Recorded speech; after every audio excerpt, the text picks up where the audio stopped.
Rajan had kept his secret for 60 years. He had learned to manage without reading, memorizing bus routes, recognizing packaging, asking for help and calling it his eyesight. He had built a life, raised a daughter, worked 34 years at the same factory.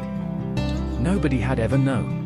When Priya's book was accepted for publication, Rajan sat with the phone in both hands long after she rang off. She said it was about their family, about a father who worked with his hands and a daughter who worked with words. "I will read it," he said. He had said that about everything she had ever written.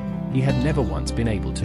He found a flyer in the library. Adult literacy, free sessions, all ages welcome. He stood with it in his large rough hands for several minutes, then folded it and put it in his pocket. He attended the first session on a Tuesday morning, sitting in a plastic chair in a community center, the youngest person in the room by 20 years. His teacher was a woman named Margaret, patient in the way of someone who understood that shame was the only real obstacle. She did not rush him when he struggled, and he struggled often. She simply waited. He practiced every evening at the kitchen table. In the dark and quiet, he filled 3 notebooks in the first 4 months. The book arrived 8 months in. He held it in both hands. Priya's name on the cover, a photograph of hands like his own. He opened it. He could make out words here and there. Not enough. Not yet. He wrapped it in cloth and put it on the shelf above his bed. He looked at it every morning and every night. He was not ready, but he would be.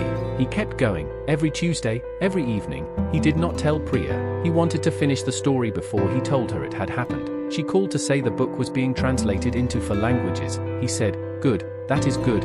He was learning to read in 1. On a Sunday morning, 14 months after that first Tuesday session, Rajan sat in his armchair, took down the book, unwrapped the cloth, and began to read, slowly, his finger under the words. Some sounded out, some recognized immediately. He read the first page, then the second. He was on page 11 when he stopped and held the book against his chest. Then he called Priya. "I read your book," she said. "Papa, you always say that." "No, I read your book. Page 1, I read it." A long silence. Then, "How far did you get?" 11 pages. He could hear her crying. He was also crying. He said, "Don't make a fuss," she said. "I'm going to make a very big fuss." He laughed. The laugh of a man who had kept a secret for 60 years and had finally, at 61, put it down.